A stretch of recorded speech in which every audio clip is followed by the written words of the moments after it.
Në 24 dhe 25 tetor, fshati piktoresk Boboshtic në Korç do të shndërrohet në një skenë të gjallë të kulturës dhe traditës shqiptare përmes aktivitetit Tregime fshati, një fundjavë që bashkon artin, shijen dhe muzikën në një atmosferë të veçantë mikpritjeje. Ky aktivitet synon të promovojë vlerat e trashëgimisë lokale dhe jetën në fshat, duke ofruar për vizitorët një udhëtim përmes kulturës popullore, kulinarisë tradicionale dhe muzikës live. Qëllimi jonë është që jo vetëm për Boboshticën, por për të gjitha fshatrat të mundet të krijojmë paketa turistike, të mundet të krijojmë eksperienca të reja, paketa të reja të cilat i bëjnë vizitorët të qëndrojnë për më gjatë, sigurisht në benefit të komunitetit lokal.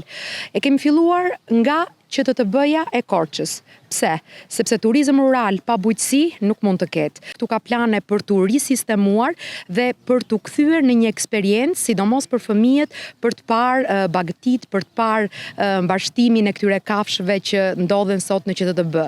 Prej këtej do të shkojmë dhe të bëjmë klasat e gatimit, ku gjithë ata që janë sot me ne do të mësojnë se si gatuhet lakrori në Korç, do të vazhdojmë me itinerarin kulturor dhe itinerarin e kishave të Boboshticës, sepse është një tjetër aspekt i cili duhet të zgjerohet në Bashkinë e Korçës dhe sigurisht do ta përmbyllim me një event shumë të bukur për të sjellë gjallëri dhe aktivitet në të gjithë fshatin e Boboshticës. Ky aktivitet vjen si një organizim i GIZ në bashkëpunim me Bashkinë Korç, Ministrinë e Turizmit dhe Kulturës dhe Fondit Shqiptar të Zhvillimit.